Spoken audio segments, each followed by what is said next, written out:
ask you a question. So hi James, how you doing today? Good, you? Pretty good. Good. So we wanted to talk today a little bit about your early life. Do you have some recollections? Oh, absolutely, absolutely. I can remember quite a bit, actually. I'll just start off. I was born on June 22nd, 1946. My father was in the military. He came home in May the previous year, which would have been May 45 at the war's end, and I showed up a year later. My two siblings were born in England. I'm talking blood siblings because there's another feature to this later on down the road. Their names were John and Anne, and my mother's name was Mary, and my dad's name was James. He was Scottish. He had immigrated from Scotland to Canada. Then the war started and he volunteered and of course was sent to England. My mother was a nurse in England and that's how they met. And I would think probably 39 I should say, somewhere in there, because my older brother who has passed on, he passed on a year ago, named John, and my sister Anne is still alive. I talk to her, once or twice a month still. We haven't met cordially, officially, but we talk. She sent me a lot of information, grandparents, blah, blah, blah, and addresses and stuff. So my bucket list is to go to England and Scotland before I take the deep six and do the research on that side of the family. Where does your sister live? She lives in Ontario. She lives just outside of Barrie, Ontario, a place called Hawkstone. She has a daughter, and her son was killed in a car accident many, many years ago. He was just in his 16. Anne is 73, and I'm 70. And John would have been 75, I guess, this year. But he's passed on. He was another story. I don't know that much about him. I do know quite a bit about Anne. Her husband was a fire chief in Hawkstone, and etc. He passed here about 2 years ago from cancer. Anyway, as life moved on, of course, when the military personnel were released from the army, they were given certain monies to buy land and stuff. So my father actually bought a small farm just outside of Hawkstone. The house still exists to this day, my sister Anne tells me. So, but there was problems. There were serious problems. My mother got very ill. My grandfather came from England to see what he could do. He wanted to take her back. We all don't know to this day exactly what that little secret is, but that's fine. It's in the past. So subsequently there were some issues, and the Children's Aid Society had to step in. And of course we were all moved to foster homes. Well, I was the luckier of the three, believe you me. My brother and sister suffered terribly at foster homes over the years, just terribly, moved from one to the other. Where I was very fortunate, I was placed with a family whose name I now carry to this day, by the way. And so to make a long story short, I I guess I was placed at Jay and Sarah Vos's home. And I can recollect certain things in my early childhood, around 4 years old. Like, they owned a resort at Wasaga Beach, Ontario, which is on a 12-mile long beach at the eastern end of Lake Superior called Georgian Bay. It's the longest freshwater beach in the world. And they had a cabin and cottages a business there. So we would go there in the summer. My two older sisters would work in the store, and my brother, which is his name is John also, and my adopted dad's name is James. So there you go. Yeah. So his first name. Yeah. Anyway, so I can recollect those days. My hair was pure white then, like it is, of course, from the sun, but it did change over time to reddish blonde, which my girls are. My oldest daughter is pure red, and my youngest daughter is reddish blonde. But anyway, I just loved that. That was, you could never imagine a childhood like that. Yeah. The next door neighbor, Mr. Livingston, would take me swimming every day. Wow. Every day. So, and Wasaga Beach is the shoreline is shallow. You can walk out almost half a mile. You know, and it's all fine sand, Yeah. white fine sand. So those were enjoyable years. So I'll move on from there. We moved to a place called Cookstown. Jay had a farm south of that. We moved in town, and his mother, Grandma Maggie, lived with us. She subsequently passed away in that house. I would have been, I guess, about five or six at that time. And it was kind of really crazy. Those days they had the funeral in the parlor downstairs, and I had to sleep in her bed that night. Nobody else would. Really? Yeah, because I was her favorite. Oh. You know, here I am, the young kid that she wanted something from her chest. You know, all women Yes. had these chests, and she would send me. Nobody else could do it. Oh. Yeah, you get Jimmy. They called me Jimmy, which I hate Yeah. to this day. Oh, really? Oh yeah, my aunt called me Jimmy, and I hated that. But anyway, that's okay when I think back. So she passed away in the house, Yeah, and then the next yeah. day you were sleeping in the bedroom. Yeah. That was a little creepy, was it? Yeah, well, actually it wasn't. It wasn't at all. I don't know. I had a good sleep. I Yeah. remember. It didn't fizz on me one bit. But Yeah. anyway, I had a girlfriend. My very first girlfriend. I was 6 years old. Her name was Lynn Smith. I know her till this day. Her brother Wally and I are good friends. We've been friends ever since, although I haven't seen him in a number of years because I moved out west here in the late 70s, full time. I lived in the Yukon in the early 70s. But Wally and I have been lifetime friends. We still are to this day. I haven't been back east now for about 14 years, is when Mother passed away. So, yeah, and from that time on, school, ordinary thing, In those days we...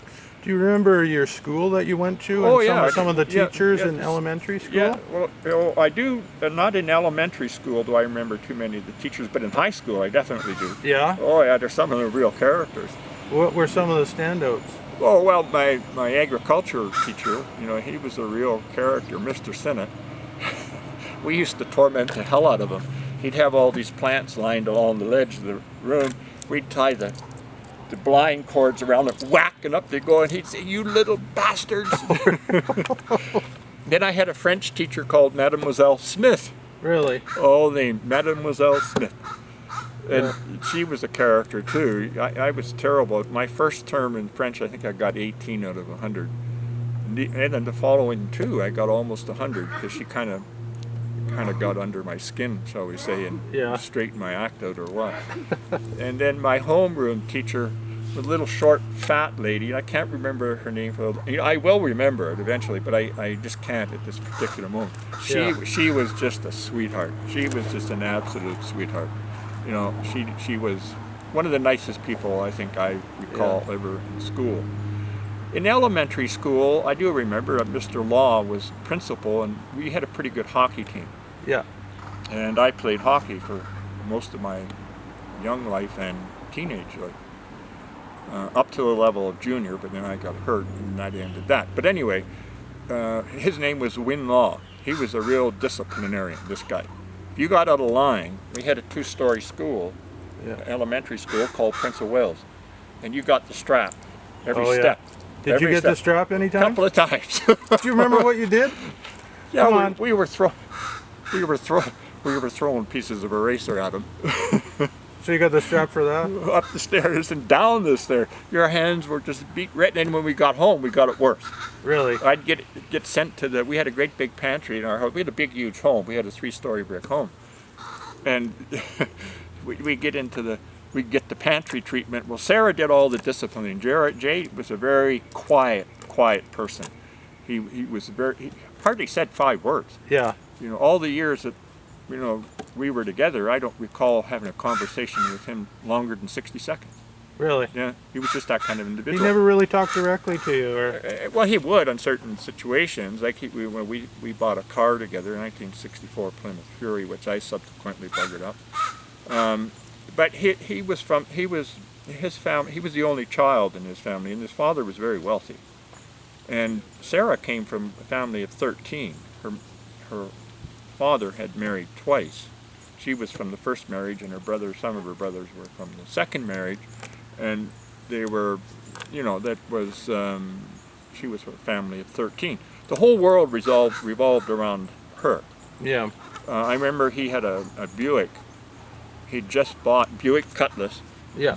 and he went down to the beach. My sister had a cabin, a cottage down at the beach, on just off of Lake Simcoe, and he went there, and he subsequently went through a four-way stop and smashed the car, and he got hit in the side. Sarah got hurt. He never ever drove again.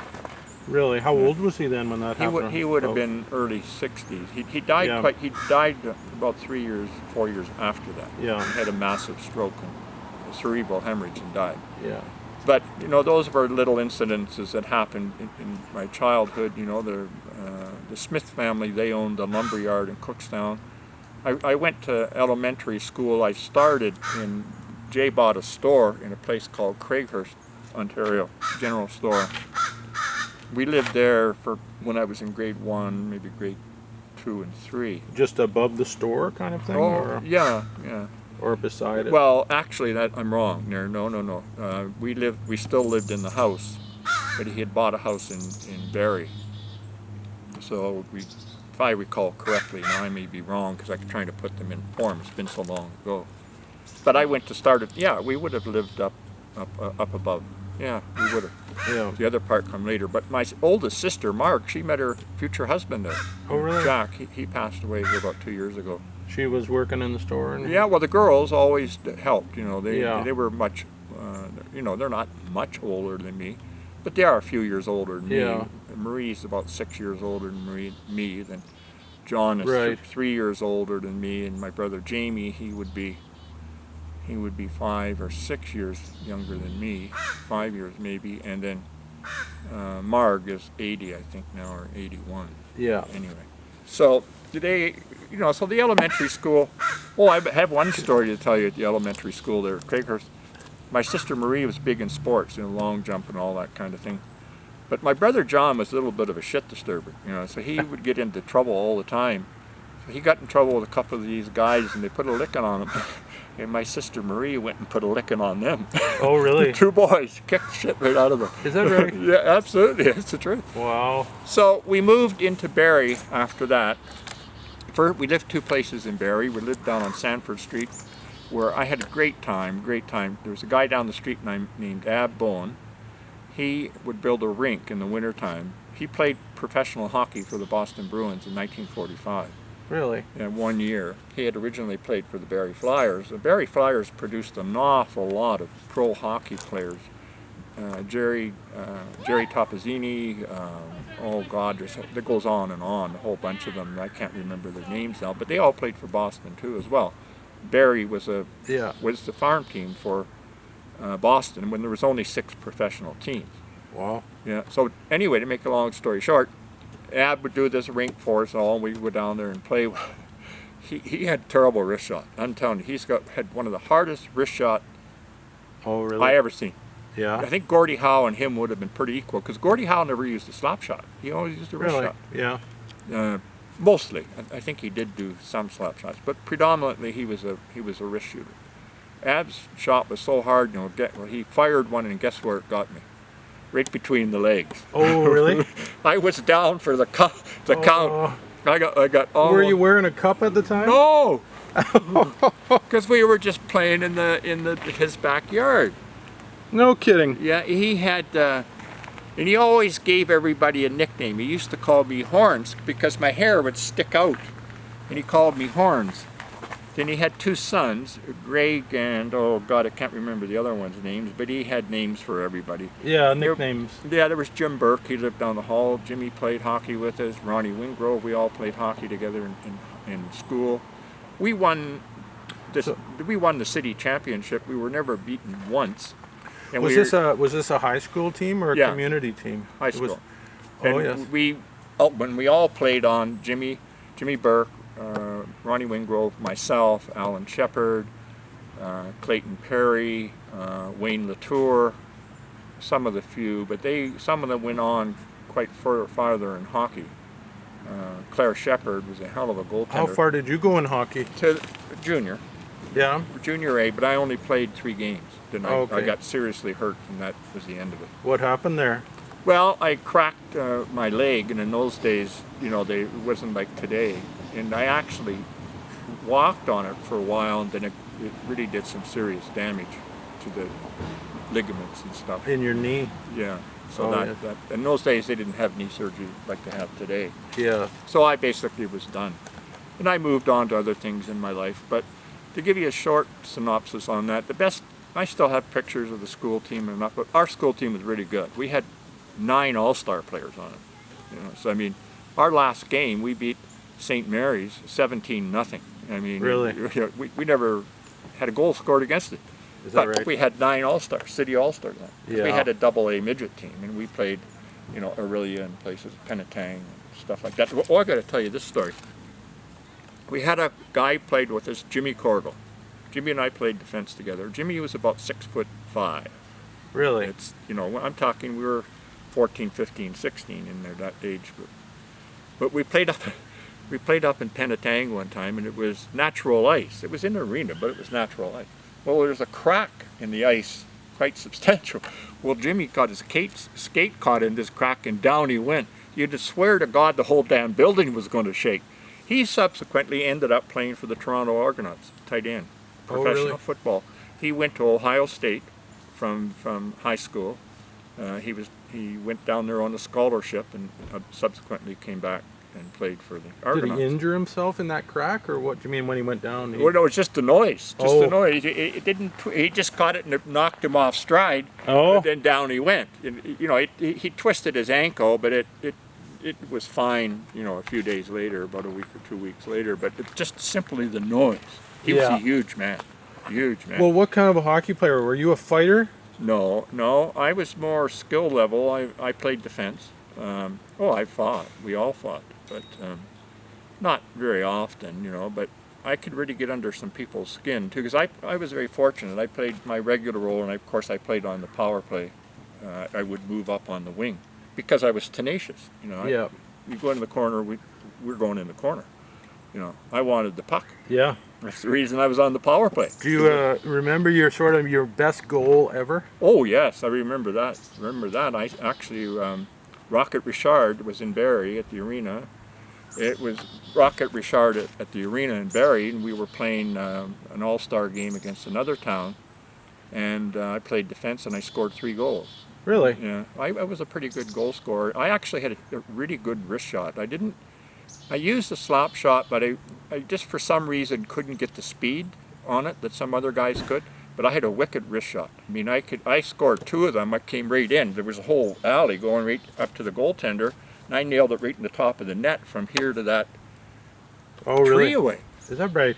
Yeah, and so I got 3 goals. That was my. Yeah. That was my. That was a hat trick. Yeah. Had you had a hat trick before? No. That was it in front of Rocket Richard. Yeah. So. Did you meet him after the game? Oh yeah. You shook his hand and. Yeah. I think I actually got an autograph. But I don't know where it's gone over the years. It's too bad, because if I had it today, it'd be worth a fortune. But you know, I moved around a lot in my life, especially when I was young. I never got married the first time until I was 39, I think. You know, my oldest daughter is only 31, and I'm 70. So, and Michaela is 30. That's Cassie is my oldest daughter, and Michaela is my youngest daughter. They're a year apart, 14 months apart, roughly. Yeah. Cassie was born in October '84, and Michaela was born in July '86. So the early days, and I have to tell you this, I had wonderful parents, wonderful parents. You know, I don't recall there was no abuse or was none of that stuff you hear so much about today. They were a bit religious, but that was okay. I hated going to the damn concerts, but you know, you had to do it. Oh, kind of religious type concerts? No, the annual Christmas concert. Oh, that when kind of we thing. lived in Craighurst, they had a little town hall with a stage on it, and a truck all up there and do that thing.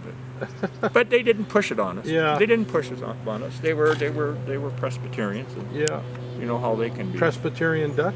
Yeah. My mother. Well, actually, my mother's story. She's Pennsylvania Dutch. She